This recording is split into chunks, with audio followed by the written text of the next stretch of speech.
Democrats, but a lovely lady we have in studio with us right now. She's been doing my show for years, but it's great to have her actually in studio, get to see you face to face. During COVID, it was hard to get anybody in studio, rightfully so. But Congresswoman Dina Titus joining us right now in studio. Congresswoman, it's good to see you. Thanks for being here. How are you? Well, thank you for having me. I know I feel like I know you, but now I can put a voice to a face. Yeah, face for radio, as some would say. But anyway, Congresswoman, I really do appreciate you being here. Thank you so much. So we're going to talk about a lot of national issues and a lot of local issues, as I always do with you. But I want to talk to you about your opponent first. And I want to talk to you about this election coming up here in a few weeks. So Mark Robertson, as I told him when he came in studio, I appreciate his service to this country, as I would for anybody, whether you're a Republican or a Democrat. Absolutely. Right. I'm sure you would agree. Risking your life for this country is a thing that makes somebody a hero. There's no question about that. But we had an interesting debate. I guess you could call it debate. And I want you to listen to this clip, and I want you to comment on this to start. This is Mark Robertson talking about basically saying that he would have had no mitigating factors in the heart of COVID. Have a listen to this. I'm talking about the heart of the pandemic, when we're losing 5,000 people a day and our ICU beds are filled to capacity. Do you think 60,000 people should have gone to a Raiders game without any social distancing? Would you have been okay with that? Is that their choice? I will always err on the side of freedom and giving people the choice and not giving the government power to run our lives. Our governments have grown way too large to do. Okay, so Congresswoman, I know you're shaking your head as was I. I was getting very frustrated. Yeah. What do you make of that? No mitigating factors. He's basically saying let anybody do whatever they want during the heart of the pandemic when we were losing 5,000 people a day. That's right. About 1.5 million died nationally. People are still dying. But, it's freedom to be an idiot, I guess. But it's not just your freedom to wear the mask. It's your family's. It's your neighbor. It's the person sitting next to you on the airplane. And so how he could be so inconsiderate of that.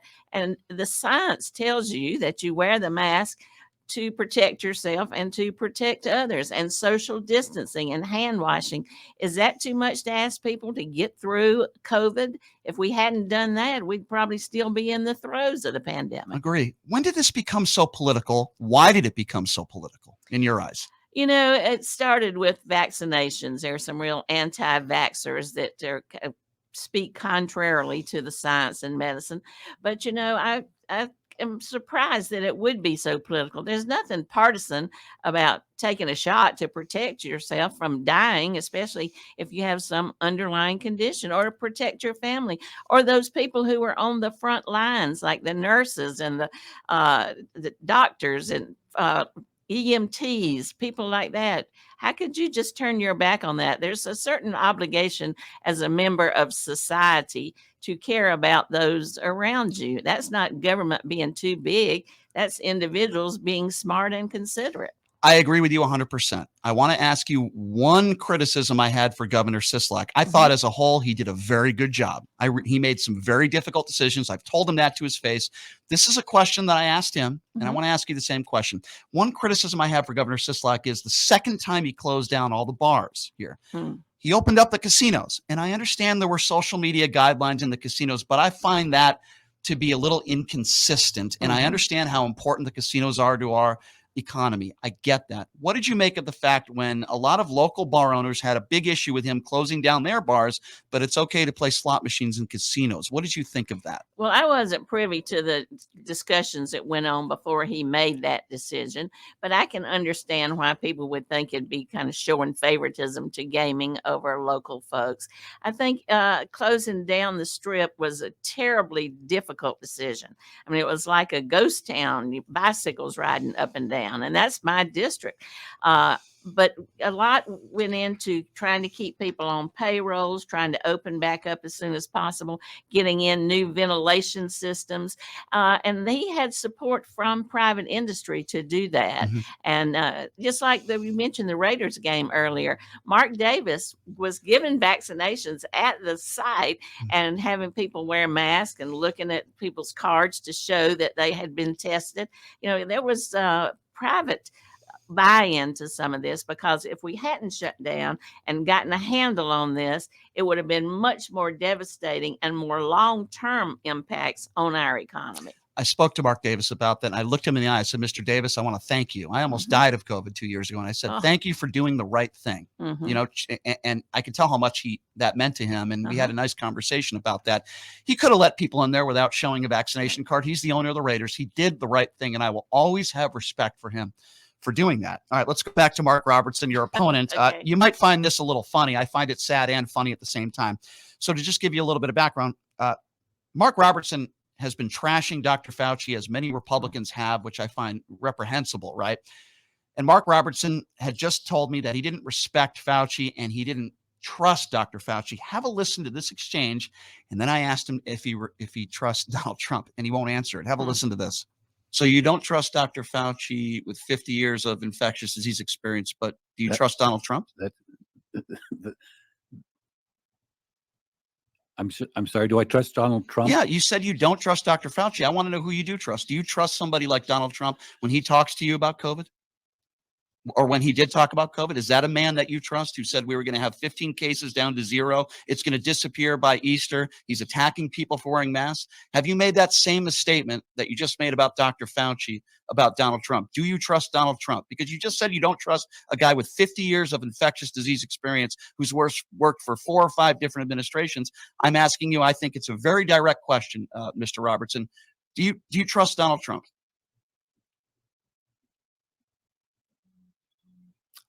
You know, Brian, Donald Trump is not running for Congress. By the way, Dr. Fauci isn't running for Congress either. Dina, what do you make of that? Isn't that what y'all call in the radio business a pregnant pause? Yeah, that is. Well, you know, you're right about Dr. Fauci. He is the #1 expert in this country, if not in the world, on infectious diseases. And so I would trust him before I would trust Donald Trump, who said, poof, it'll just go away. And didn't he recommend using cleaning fluids? Yeah, Lysol and disinfectant. But Dina, here is Congresswoman, here is a man who served this country honorably, your opponent. And yet when I ask him anything about Donald Trump, he doesn't want to talk about it. And he got agitated with me. What does that say about the Republican Party today? He's not alone. There's a lot of others that won't answer that either. Most Republicans won't. They say, even Trump's own son says it's not the Republican Party anymore. It's the Trump Party. And they either jump right on board with him or they refuse to criticize him because they're afraid he might come after them. It's become a spineless party. And now that he's talking about running again, and also he's endorsed people in primaries, they're even more reluctant to go after him. Yeah. If you're just joining us, we're talking with Dina Titus, Congresswoman Dina Titus. Of course, her opponent is Mark Robertson. You're listening to 1400 AM KSHP. This is Pushing the Limits. So I want to play you now a commercial that Mark Robertson has put out, an attack on you. And I want to give you the opportunity to respond to that. Again, I find the ad a little laughable, but I want to give you the opportunity to respond to it. Here is Mark Robertson attack ad, really, that's what I would call it, against Dina Titus. Here it is. Washington liberals have taken the country to the brink of disaster. Retired Colonel Mark Robertson is running for Congress on a rescue mission. The radical left's mishandling of the economy is crushing family budgets. Unlike career politician Dina Titus, Mark Robertson will protect taxpayers and make gas and groceries affordable again. We need to stop the reckless Biden-Pelosi spending costing you more. Send outsider Mark Robertson to Congress to end the madness. This is Mark Robertson, and I approve this message. All right, so he's basically calling you, Congresswoman, radical and reckless. What is your response to that? Well, he says he wants to bring down gas prices. Of course, we all do, but I have voted to do that. He doesn't tell you how he's going to do it. How's he going to bring down grocery prices? He just is using old Republican talking points that they've been using going back to Ronald Reagan days. He never gives you anything of substance. And all the Republicans voted for all the bills that we put forth to bring down inflation, to bring down energy costs, to bring down medical costs with capping what big pharma can charge you. You know, if you look at Nevada, let's look at Las Vegas, the highest unemployment of a metropolitan area in the country, about 35%. If we hadn't done something to help individuals who are without a job, small businesses with loans to pay utilities and keep people on the payroll, restaurants carve out, small restaurants, shuttered venues, the gig economy, if we hadn't done that, we wouldn't have a recession. We would have a depression. Did he think we shouldn't invest in trying to get out of COVID? And now look, we're the fastest growing area in the country. Record gaming revenue, record airline flights, record low unemployment, down to a little over about 4%. We've created more jobs than we lost during COVID. So that's just what they always say. But they neglect to mention how they gave millions of dollars in tax breaks to the top 1/10 of 1%. Let's talk about that, Congresswoman. That was going to be my next question for you. In that attack ad, because I believe that's what it is, he talks about how he's going to help you with your taxes, right? But when you look at the history of Republicans in this country, particularly over the course of the last 10 to 15 years, they're giving tax breaks to the top 1%. How is that helping middle-class families? I don't understand. Well, I don't think it does. We extended the child tax credit. That's something that helps middle class families. Helping the very wealthy is that old trickle down economic theory, and it doesn't trickle down to most of the people in my district. Yeah, it just doesn't make any sense to me. All right, so let's talk about inflation. Republicans want to blame Democrats for inflation. Correct me if I'm wrong, but for the most part, we have inflation issues all over the world, including in Canada. It's 10% in some countries. Right. And last I checked, Democrats aren't ruling the world. So why is this just a Joe Biden problem or a Democrat problem? Explain that. Well, that's going back to the Republicans want to blame us, and they don't have any plans. They just throw a tax. It's just like when they wanted to overturn Obamacare. 60 times they voted to overturn it and never offered any alternatives. So you don't know what they're going to do except by looking at their record, and that was to give big tax breaks. It wasn't to help folks or bring down inflation. If reelected, what do you want to do immediately, putting forth to do something about the gas prices and inflation? What can you do? And what have you done in the past? Because I know you've put forth some bills and you're doing what you can to help middle-class families. Talk to me about that. Well, there are several bills that I'm a co-sponsor of. One is to cap the gas tax or reduce the federal gas tax, have a gas tax holiday. Another one is to stop price gouging, to have investigation into these gas companies that are making billions of dollars and their CEOs just keep raking in the high salaries. Then also to look at windfall tax, look at the profit that these gas companies have made and turn that back to consumers instead of letting them just put it in their pocket, instead of drilling perhaps. They don't want to invest in new sources of oil. They'd rather just put it on their profit margin. Gotcha. All right, let's move on to another topic, which is a very important one, and I know you would agree with me, the topic of abortion. Yes. There are so many Republicans, like Mark Robertson, your opponent, who, if they had their way, abortion would be illegal. Let's just call it for what it is. And Sam Peters says abortion is in the Nevada Constitution. That's Correct me if I'm wrong. wrong. That's wrong, right? That That's is a lie. wrong. John Ralston, who I'm sure you have a lot of respect for, as I do, comes on this show last week and said Sam Peters is wrong. Either he's lying or he doesn't know what he's talking about. There was a referendum being put forth in 1990. Yes, voters would have to overturn it. But if you have all these Republicans in office, they're going to do everything they can to try to overturn it. Talk to me about that. You're exactly right. And I was in the state legislature at the time. Nevada has a provision that says if the voters lock in a law, it cannot be changed by the legislature without another vote of the people. So the voters, through initiative, a referendum process, locked in our abortion law, which is basically Roe versus Wade. So that can't be changed without a vote of the people. It is not in the Constitution. It is statute only. So if they do a federal ban, which Lindsey Graham and all these people like Robertson have said they support, then the federal law trumps, so to speak, the state law. That's the national supremacy clause. Doesn't matter anything about that vote of the people stuff. The national law will supersede the state law, and we will be right in the same situation as everybody else in the country. Right now, we're a haven state, but once that national ban goes in, that goes out the window. I mean, as a congresswoman, and I say woman because you're the type of person that I want to talk to about this issue. We have so many, with all due respect, middle-aged men that want to tell women what to do with their body. I find it repugnant. Now, are there some women out there on the right that call themselves pro-life? Yes. But I want to hear from women on this issue. How can men, as a woman, as a congresswoman, how do you feel about men telling you what to do with your body just as a personal? Well, exactly. Nobody wants to have an abortion. Abortion isn't something you're in favor of. It is the choice to have that abortion if the circumstance merits it. If you talk to your family, if you talk to your doctor, if you talk to your priest, you make that decision and you decide about your own body. And it's a health issue because the health of the mother, you've heard some stories about the 10-year-old who had to have a child because couldn't Right. get an abortion or go out of the country, or maybe there's some internal health problem that the mother has, or maybe the baby has died. You don't want to carry that to full term. So it's not just abortion, it's broader than that. And if you look at the Supreme Court decision that overturned it, they say we're going after other things that aren't explicitly in the Constitution.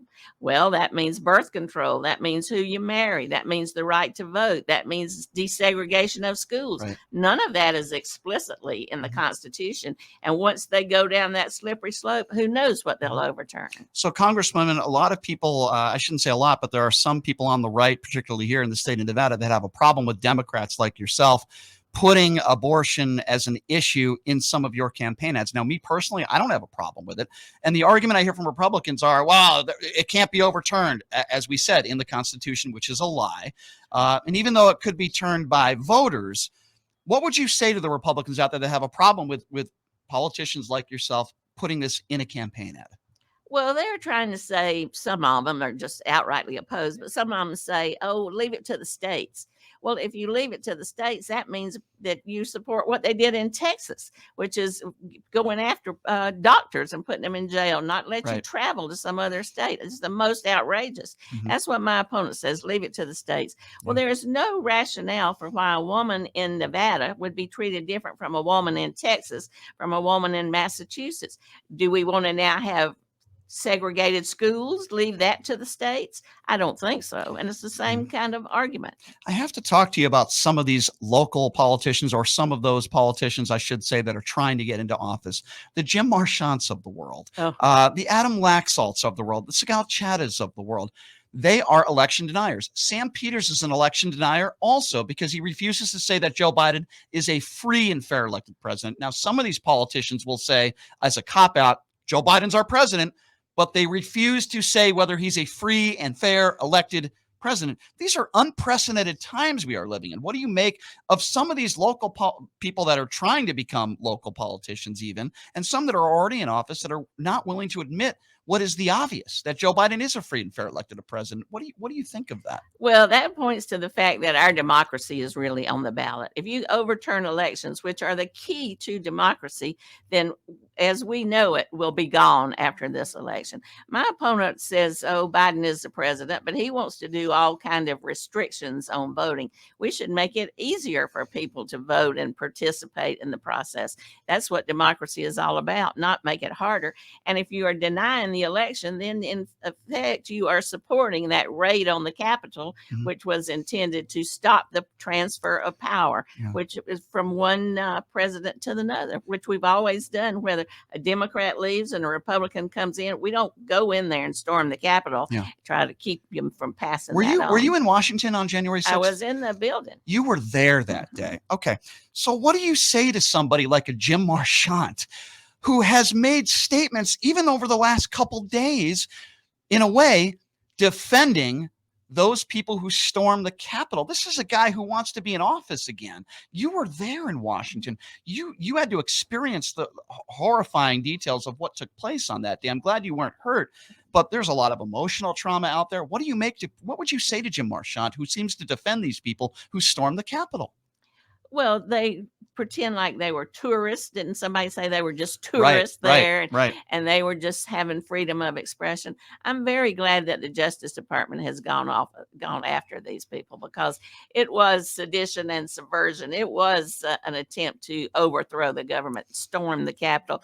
Police officers died. A lot of people got hurt.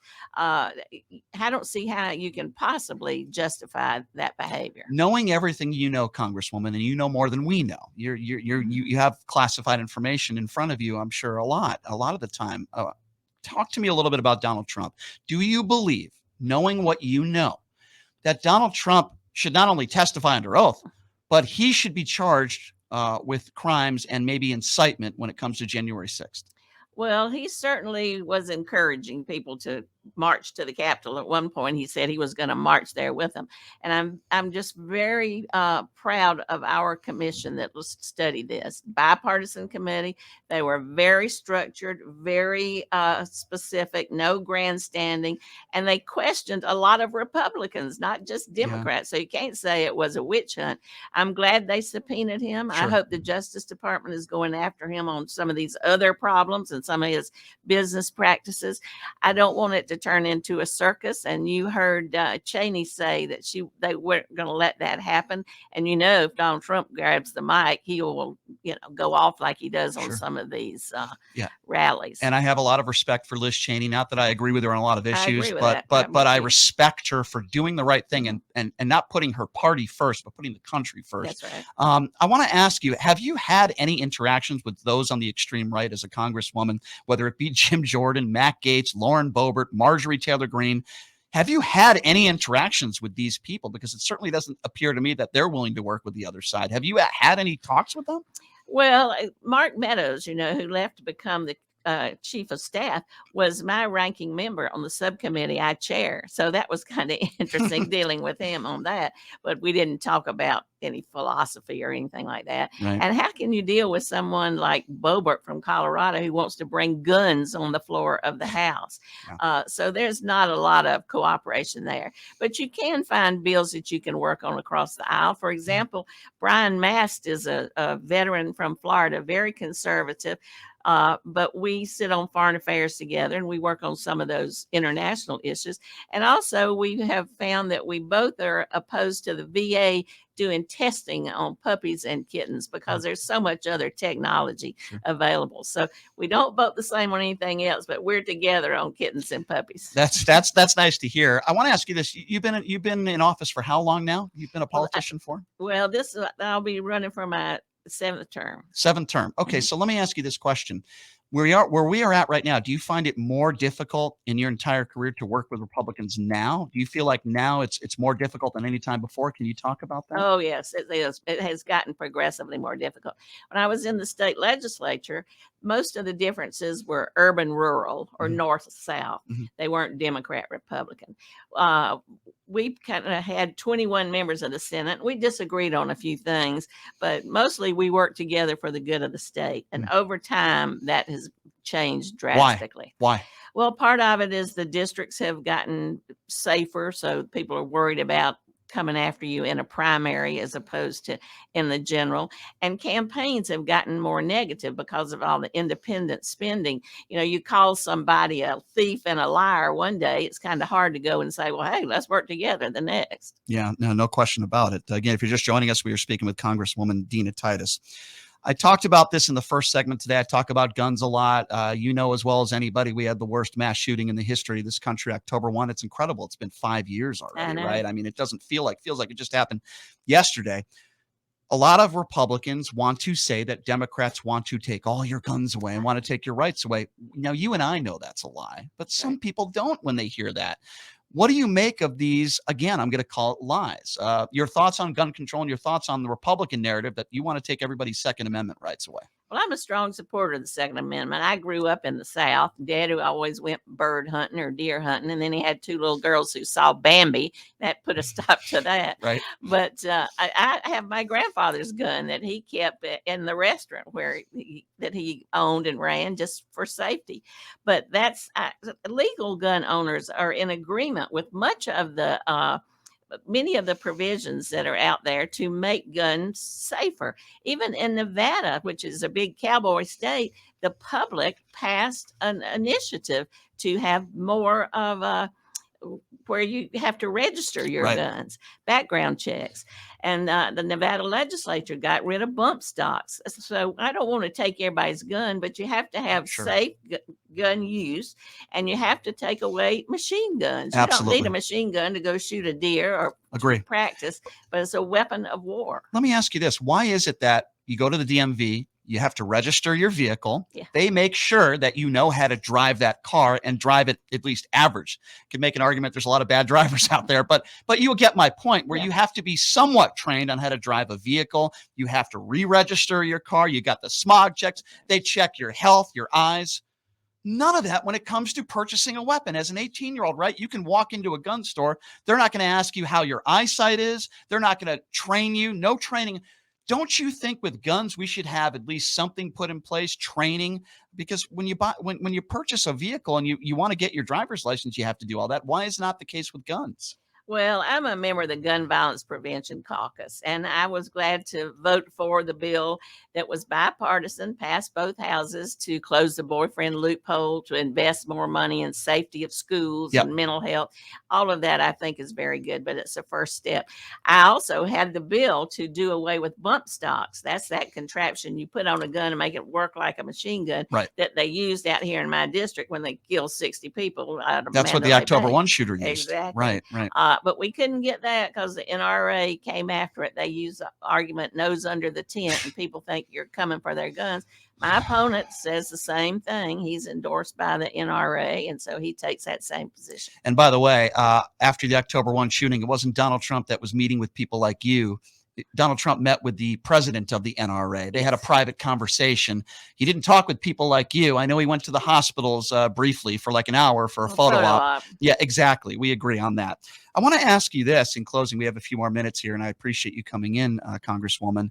Are you worried about these upcoming elections? Listen, I understand. I believe you're going to win. You have way too much experience, and I think there's too many like-minded individuals in Nevada that will not vote for Mark Robertson. The alt-right will, but I believe you're going to be reelected. Well, from your lips to God's ears. I believe you're going to be okay. But I'm worried. I like Catherine Cortez Masto. I think she's done a very good job.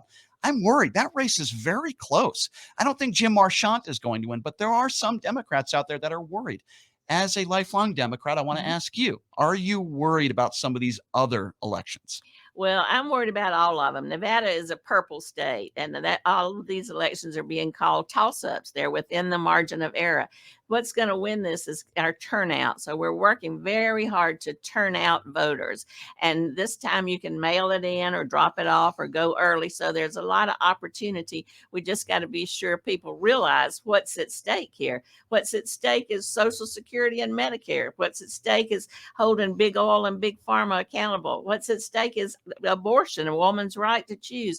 Democracy is at stake. And it's not overly dramatic to say that. And we've just got to convince people that that really is the case. So I want to give you an opportunity here for people out there that might be on the fence. You know, there's some people, do I vote for Dina Titus again? Or is it Mark Robertson? Do we need a fresh face in that seat?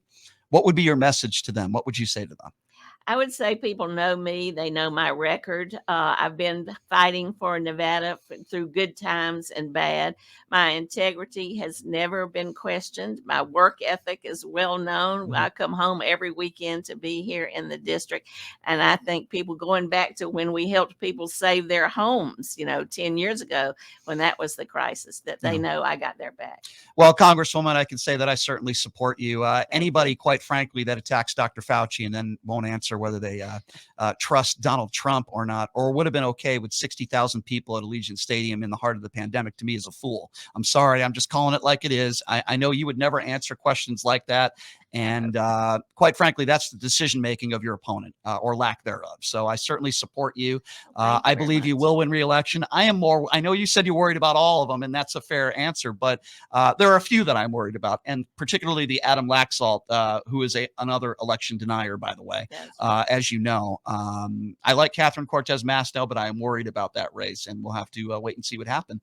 Congresswoman, I do appreciate you so much for being here. I know how busy you are in the heart of, trying to win re-election. You also have a job to do. So I do, and you work very hard. I think you've done a great job, and I do appreciate you being here. I appreciate all the times you've come on this show, and particularly today coming in studio. I really appreciate your time. Good to see you. Thank you so much, and I wish you the best of luck. Well, thank you. It's a pleasure always to talk to you, and I would just tell people, vote. Go and vote. 100%. Everybody needs to get out there and vote, and I think the more turnout, I think that